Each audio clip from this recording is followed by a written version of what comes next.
or good news. An omen tells you it's good for the future or it's bad for the future. The stars. Well, astrology was not of Satan. Now, some people say God had this book written. If he did, he endorsed astrology.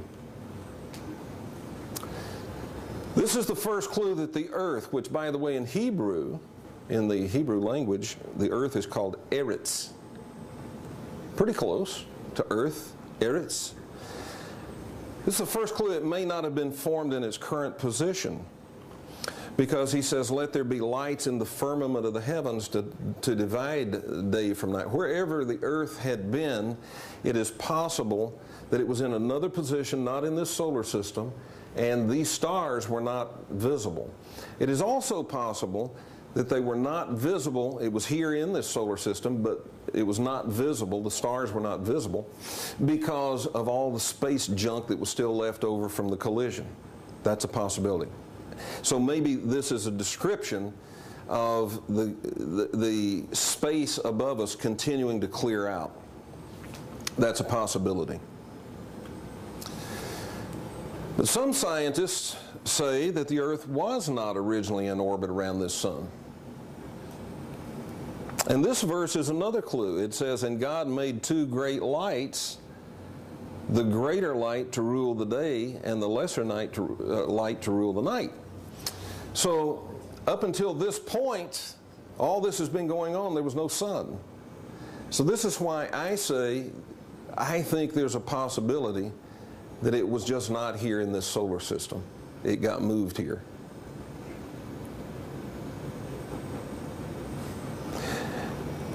Many scientists say the moon is a late arrival, and there are a lot of ancient manuscripts that talk about a time when there was no moon. So, there's a clue right here in this verse. Now, I mentioned earlier that sometimes religious people really choke on the idea that all animal life began in the ocean. But this says it did. Genesis chapter 1 verse 20 says, and God said, let the waters bring forth abundantly the moving creature that hath life, and fowl that may fly above the earth in the open firmament of heaven. So it says right here that it was ordained by the gods that animal life began in the oceans. Now we're up on day 6. Now this is where you wanted to go. This is what you wanted me to deal with here. And we've moved pretty rapidly through this. This we're going to park here and really dig into quite a bit, okay? Because this is possibly us. One of the big questions on everybody's minds is not just where did all this come from, but where did we come from? Now the Darwinists say that, you know, there was this primordial soup, and then somehow maybe lightning struck it or something, and the amino acids kind of shivered, and then they were alive. And then this pond scum, or well, actually it wasn't pond scum yet, these little tiny microscopic things. So anyway, you have this amino acids, and the lightning strikes, and they shiver into life, right? And then one of them kind of gets a bubble on the side. And for some reason that was advantageous, and so it lived, and the ones without bubbles died. And then it got another bubble. And that one with 2 bubbles lived, and ones with 1 bubble died. And so it just keeps going, and it becomes pond scum, and then it crawls out on the bank, and it's a progression, and then finally here we are. Well, you're going to discover that's impossible, but you'll see in a moment. In Genesis chapter 1, verse 26, we're up to the 6th day now. We've raced through all of this other creation. It's all recreation. In Hebrew, every time it says, and God said, let there be this, let there be that. In Hebrew, it's all, and God said, let there again be. Let there again be light. Let there again be this. Let there again be that. It's a recreation. And it's the gods. It's not singular. When you get here, this is brand new. It's not being done again. It's brand new. And this verse, this is where it starts, talks about the creation of male and female humans. And this is where a lot of people say, well, yeah, there's Adam and Eve. Absolutely not. Absolutely not. Watch this. And God said, in Genesis 1:26, and God said, let us make man in our image. In your English translation it says that, and God said, let us make man in our image, after our likeness. Let them have dominion over the fish of the sea, and over the fowl of the air, and over the cattle, over the earth, over every creeping thing that creepeth upon the earth. That makes absolutely no sense. I mean, just use your logical mind and ask, the way it's written, and God, singular, said, let us. Oh, but you don't understand, Kevin. That's the Trinity. That's the Father, the Son, and the Holy Ghost. No, it's not. That is theologians' fraudulent bunk. That is plural for gods. It has been all the way through this chapter. It makes no sense to have a singular God and then let us, plural, make man in our, plural, image after our, plural, likeness. It makes no sense. It makes no sense because it's a fraudulent translation.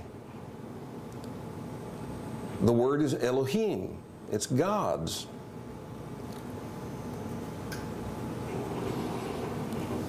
All right, watch this. Do you think that if you admit that there are other gods, that you are somehow in violation of the Bible, or you're in violation of the Ten Commandments, or you're a sinner? And they say, well, if you think there's other gods, then you're polytheistic. Well, so what? The question is, what does Genesis say? Okay, now this same guy, Moses, is the one who went up on the mountain and came down with the Ten Commandments. And the first commandment says, thou shalt have no other gods before me, and it's Elohim. And this is supposedly the boss God here, saying, no other gods before me that outrank me. It's Elohim, gods. Comes right out of the first commandment of the Ten Commandments. If there are no other gods, what is this, a joke? If there's no other gods, what is that first commandment about? Is that like God's playing a joke on you? Well, then people say, well, no, that means don't have any false gods, you know, any idols and things like that. No, it doesn't mean that at all. That's the way it's explained, but it doesn't mean that, because the second commandment is about that. The second commandment says, thou shalt not make unto thee any graven image or any likeness of anything that is in heaven above, or that is in the earth beneath, or that is in the water under the earth. No idols, no false gods. That's the second commandment. So that first commandment, when it says, thou shalt have no other gods before me, is God himself saying there are other gods? Don't put them in front of me. Elohim. Either that or it's a joke. One or the other. Now there's a common conception that people have in their heads about the creation of man. And this is usually what they picture. This is Michelangelo's painting on the Sistine Chapel. And there's the God over there, and there's Adam over there. And he's sparking life into Adam. Is that really what happened? Did it happen like that, you think? Well, let's see. Let's go back. And God said, let us make man in our own image, after our own likeness. And then I'm going to read the whole passage there, and then we're going to deal with it. And in verse 27, Genesis 1:27, it says, and God created man in his own image, in the image of God created he him. Male and female created he them. And God, this is chapter 1, verse 28. And God blessed them, and God said unto them, be fruitful, multiply, replenish the earth, and subdue it, and have dominion over the fish of the sea, the fowl of the air, and over every living thing. And God said, behold, I have given you every herb bearing seed, which is upon the face of the earth, and every tree in which is the fruit. All right, so on day 6, humans are created. I don't dispute that. It says that. So let's see, what do we know about them? Well, we know who their creator is. Gods, plural, Elohim. We know who was created, male and female. We know their job description, have sex and make babies. That's what it said. Be fruitful and multiply. We know their diet. Their diet was to forage throughout the earth and eat from the herbs and the fruit. We know their culture. Go subdue the earth. Be territorial. Conquer. That's who these people were. Is this Adam and Eve? Well, do you notice anything missing here? Take a look at this and think about this and compare it with everything that you know, that you've been told in the church story about creation. All right? Do you see anything missing in there? Well, there's something really big missing in there. No breath of life.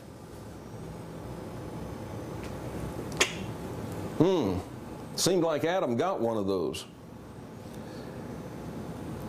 I mentioned this earlier. Genesis has 31 verses. The word Elohim is used 32 times, and 32 times in your English translation is translated as God. You're about to see why we know for sure that I'm telling you the truth, that that's plural, and that this is the gods, and that there is this singular one boss God that's the one that everybody refers to as the one and only true God, and they say, well, these others don't exist. Boy, are you in for a shock.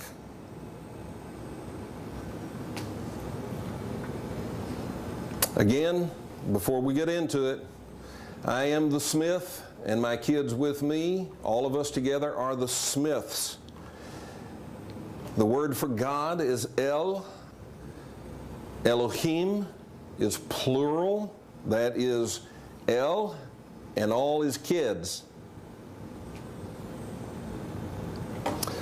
All right, Genesis chapter 2, verse 2 says, on the seventh day God ended his work which he had made, and he rested on the seventh day.